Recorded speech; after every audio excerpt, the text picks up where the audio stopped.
गाड़ी जीवाई भल रास्ता नथिबारु गर्भवती को 5 किलोमीटर पादरे चली चली जावाक पड़ा। पहाड़िया रास्तार चली चली तलक आसवा पर अटोरे गले डाक्तरखाना। ए घटना होउछि गंजाम जिला पात्रपुर ब्लॉक बड़ आंचुपा गाँवर। गर्भवती सुनीता बेहेरांकर प्रसव वेदना हेबारु से रातिरे जंगल और पहाड़िया रास्तार चली चली तलक ओह्लाइथिले। आंबुलांस डाकिले मध्य आसिला नाही। तापरे बाध्य होई अटोरे 25 किलोमीटर पाई जाई जोरडा डाक्तरखाना रे पहुंचीथिले। सेठारु पात्रपुर डाक्तरखाना को तांको निया जाइथिला। सेठारे डाक्तर तंकर एक कन्या संतान होइथिबा कहिसंती। ए गाँ को जीवाई केवल जंगल मध्य पाद चला रास्ता रही। गत वर्षा रे यह खराब होइथिबारु जीवा आसिबा अत्यंत कष्टकर होई पड़िछि। गाँ को पक्का रास्ता निर्माण पाई लोके दाबी करुछंती। 4 दिन पूर्वे जड़े रोगाक्रांत युवक को भारे बोही पहाड़ तलक अणा जाइथिला। गर्भवती ये वेदना जंत्रणा गाँ को आसी पारिला नहीं। आंबुलांस गाड़ी बाध्य हुई 5 किलोमीटर तल को चली चली आसी गर्भवती महिला।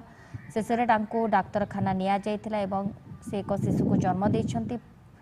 एवं जंगलिया पहाड़िया रास्ता जेहेतु तांको चलवा को पड़िथिला। भल रास्ता मध्य नाही गाँ को। गत वर्षा रे रास्ता संपूर्ण नष्ट हो जाइछि। तो वर्तमान गाँ लोके दाबी करुछंती कि भल रास्ता खंडे पाई 25 किलोमीटर ऑटोरे गले डाक्तरखाना। 5 किलोमीटर तांको चली चली जावाको पड़िला गर्भवती महिला को। जंगलिया पहाड़िया रास्तार चलवाको पड़िला गर्भवती को। गाँ को आसी पारिला नाही।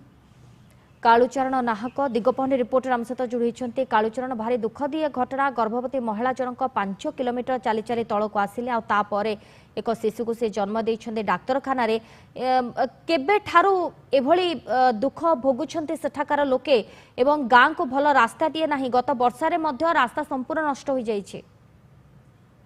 देखो सोनाली जो देखा गोटे अभावन घटना देखा मिली गंजाम जिला पात्रपुर ब्लॉक जो रही उपात अंचल रही बुराताला पंचायतर बड़ अंचुपा सान अंचुपा कथा कहूँ सेठारे जो गमनागमन संपूर्ण भाव कौन जोगाजोग रास्ता नथिबा बेले सेठी टेलीफोन ना विभिन्न समय जो रही ग्रामवासी माने पंचायत को अभियोग कर ब्लॉक अभियोग कर जिलापाल को अभियोग कर तथापि कौन सुफल मिल पारि ना। जो देखा बड़ अंचुपार जो रही सुनीता बेहेरा रही सुनीता बेहेरा गर्भवती थिबा बेले राज्य सरकार कथा कहतु केंद्र सरकार कथा कहतु डिंडिमा पिटुवा बेले गर्भवती महिला विभिन्न प्रकार सुविधा सुजोग थिले मध्य गर्भवती महिला किभली भाबे चाली चालिकी 5 किलोमीटर निजर वेदन जंत्रणा एवं कष्ट पाई से चाली चालिकी पहाड़ रे आसीथिले तळकू जेतेबेले आंबुलांस को जोगाजोग करा सेतिक समय आंबुलांस मध्य छुट्टी रहिथिबा बोली कहिथिला एवं आंबुलांस केई भली भाबे छुट्टी रहउची ताकू मध्य गोटे बड़ प्रश्न रहउची एवं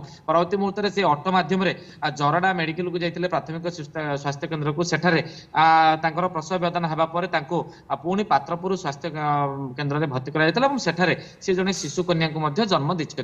तो देखा एत बड़ बड़ अघटन घटवा पूर्व सी वर्तमान सुरक्षित अच्छा जितेबाला गर्भवती महिला चाली चाली के 5 किलोमीटर आसवा एवं से समय किसी होता सरकार कौन दायी रही था कि देखा 5 किलोमीटर जड़े महिला एभली भाव चाली चाली आसवा ताहा राज्य में बहुत थर होते जो बड़ अंचुपा कथा कहते सेठारे पूर्व जड़े रोगी सुदूर गुजरात रे थिले एवं चेन्नई रे जड़े दिल्ली जन थिले से घर को फेलते बेले स्वास्थ्य अवस्था खराब होता है। से समय परिवार लोक दोला मध्यम 5 किलोमीटर पहाड़ में नहीं गणमाध्यम बारंबार खबर प्रसारण होची संवेदनशील घटना देखा मिलूँ। तथापि नूतन सरकार गोटे रास्ता खंडे न मिलवा जो लोक मैंने हैरान होती अभियोग दाबी कर दुख भरा कहानी कहते निजर परिवार स्वास्थ्य कथा स्वास्थ्य क्षेत्र कथा नुहे जो देखा पिला माने शिक्षा क्षेत्र स्कूल को जावाई चली चली जावा पड़ुछि पंचायत को जावाई लोक मैंने राशन सामग्री आने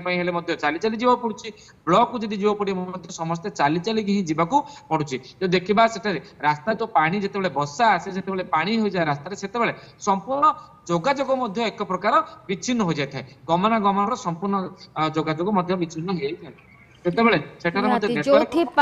एक दिन आज देखा पड़ी किंतु सौभाग्यवशतः से महिला सुरक्षित अच्छा शिशुटी सुरक्षित रही किंतु दाबी वर्तमान लोकंर रही कि गाँव को भल रास्ता खंडे करंतु सरकार। धन्यवाद कालुचरण आपण सूचना दिगपहंडी रिपोर्टर कालुचरण नाहक ए संपर्क अधिक सूचना देउथिले। परवर्ती खबर छत्तीसगढ़।